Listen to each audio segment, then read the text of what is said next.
ہی کے حالات پیدا ہو جائیں۔ بعض علماء کا اس پر جواب یہ دیتے ہیں کہ حضور صلی اللہ علیہ وسلم کی سیرت و اخلاق قرآن کریم کی عملی تفسیر ہے۔ ام المومنین حضرت عائشہ صدیقہ رضی اللہ تعالی عنہا فرماتی ہیں، صحیح مسلم کی روایت ہے، آپ فرماتی ہیں کہ حضور صلی اللہ علیہ وسلم کا اخلاق قرآن تھا، اور قرآن کریم اللہ تعالیٰ کی تمام صفتوں کی طرح ازلی اور ابدی ہے، یعنی ہمیشہ سے ہے اور ہمیشہ رہے گی۔ حضرات محترم، اللہ رب العزت سورہ یونس میں ارشاد فرماتا ہے، لا تبدیل لکلمات اللہ، اللہ کے کلام میں کوئی تبدیلی نہیں ہونے والی، یعنی اس کا ہر حکم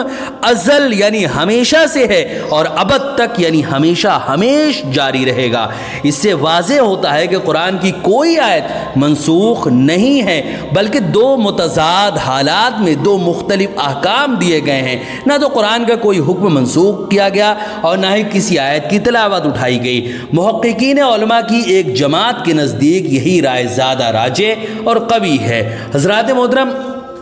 جیسے علامہ زمخشری، علامہ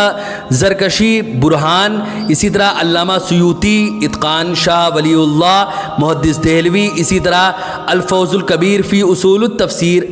اسی طرح علامہ غماری مصری، اس کے علاوہ اس طرح کی کئی اور کتابوں میں اسی طرف اور کئی ایسے عظیم جو لوگ ہوئے ہیں، عظیم جو علماء ہوئے ہیں، وہ اسی طرف گئے ہیں۔ حضرات محترم، ان کا کہنا ہے کہ قرآن کی آیت تواتر سے ثابت ہے، اور جو چیز متواتر ہو اس کے مقابل میں خبر آحاد کچھ فائدہ نہیں دیتی، جبکہ ان آیات کے بارے میں نسخ کا دعویٰ کیا جاتا ہے وہ سب خبر آحاد سے ثابت ہے، جن کا قرآنی آیات کے مقابلے میں تسلیم کرنا عقل اور سمجھ سے باہر ہے۔ ہاں، بعض مقامات پہ کچھ آیتوں کے تعلق سے نسخ کا گمان ہوتا ہے، لیکن وہاں بھی احکام کی تبدیلی نہیں ہے، کیونکہ لا تبدیل لکلمات اللہ ایسے مقامات پر دراصل مطلق کو مقید کیا گیا ہے، یا مجمل کو یا جو مجمل ہے مجمل کی تفسیر بیان کی گئی ہے، یا آزمائش کے طور پر پہلے کوئی حکم دیا گیا اور پھر بعد میں اس حکم کو آسان کر دیا گیا۔ حضرات محترم، اس کے علاوہ علماء اسلام کا کچھ ایسے اصول پر اتفاق ہے جن کی بنیاد پر عام شرعی قوانین میں تبدیلی کی جا سکتی ہے، مختلف اسباب کے تحت فقہا نے اس کی اجازت دی ہے۔ حضرات محترم، امام غزالی رحمۃ اللہ علیہ المستصفیٰ میں فرماتے ہیں کہ شریعت کا جو مقصد ہے وہ یہ ہے کہ وہ انسانوں کے دین، مذہب، جان، عقل اور نسل اور مال کی حفاظت کرے۔ حضرات محترم، اسی چیز کو الفاظ میں بھی بیان کیا جاتا ہے کہ ان 5 امور کی حفاظت کے لیے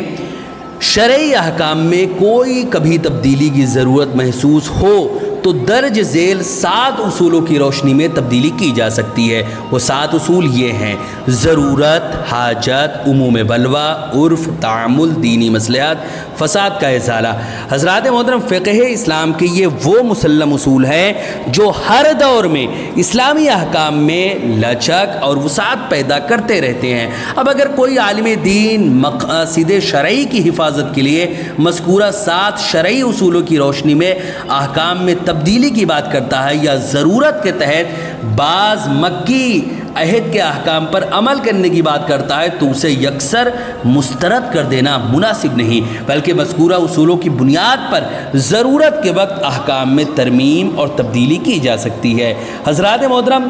آج مسلم اور غیر مسلم ممالک اور ان کے باشندے اقوام متحدہ میں ایک معاہدے کے تحت ایک دوسرے کا احترام کرتے ہیں۔ حضرات محترم، اسی طرح کے طور پر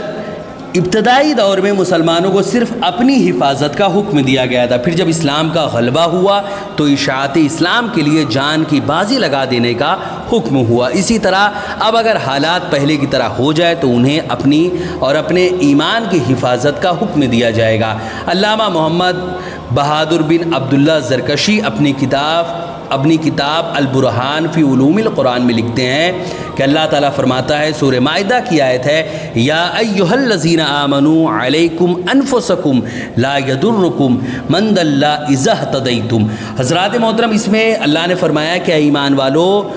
خود کو بچاؤ، جو گمراہ ہے وہ تمہارا کچھ بھی نقصان نہیں پہنچا پائے گا، جبکہ تم خود صراط المستقیم پر قائم رہو۔ حضرات محترم، یہ حکم ابتدائی دور میں تھا، مگر جب مسلمان طاقت میں آ گئے تو ان پر امر بالمعروف اور نہی عن المنکر اور اسلام کے راستے میں آنے والی ہر رکاوٹ کو دور کرنے کا حکم دیا گیا۔ اب اگر مسلمان کمزور ہو جائے، اور ایک زمانہ ایسا آئے گا جب وہ کمزور ہو جائیں گے، جیسے کہ رسول اکرم صلی اللہ علیہ وسلم نے اس کی خبر دی ہے۔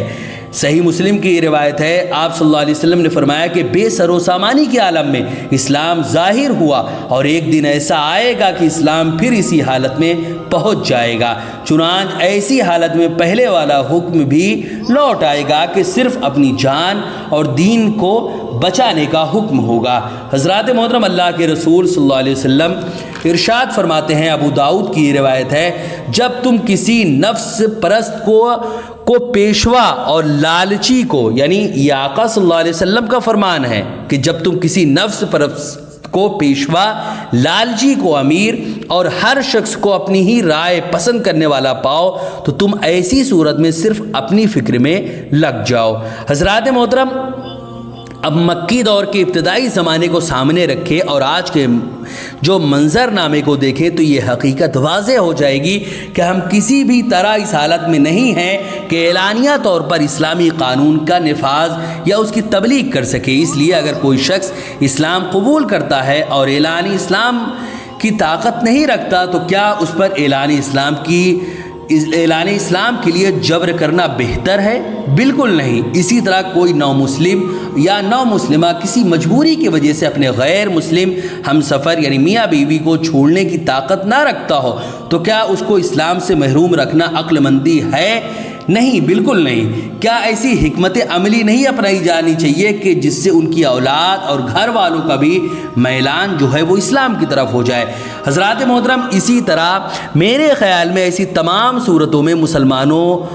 خاص کر علماء اور مشائخ کو چاہیے کہ کسی بھی طرح کا کوئی شرعی حکم لگانے سے پہلے اس کے ہر نفع اور نقصان کے بارے میں غور کریں، تاکہ نہ اسلام کا چہرہ مسخ ہو اور نہ اسلام کے وسیع تر دعوتی عمل میں کوئی رکاوٹ آئے۔ حضرات محترم، ویڈیو پسند آئے تو ویڈیو کو لائک کریں، شیئر کریں، اور اگر ہمارے محمدی چینل پر نئے آئے ہوں تو اسے ضرور سبسکرائب کر کے بیل آئیکن کو بھی ضرور دبائیں تاکہ اس طرح کی تمام انفارمیٹیو ویڈیوز آپ تک ضرور پہنچے۔ حضرات محترم، جسے ہمارا یہ محمدی چینل ہے، ایسے کچھ اور بھی ہمارے آفیشیل چینل ہے جسے مولانا سید سلمان محمدی، اسی طرح ایک اور چینل ہے دعوت رحمانی۔ ہمارے ان تمام کے تمام چینل کی لنک جو ہے وہ اس ویڈیو کے ڈسکرپشن میں ہے، آپ جائیں، ہمارے تمام کے تمام چینل کو سبسکرائب کریں، ویڈیوز خود بھی دیکھیں، اپنے دوستوں، احباب اور رشتہ داروں تک بھی ضرور شیئر کریں۔ السلام علیکم ورحمۃ اللہ وبرکاتہ۔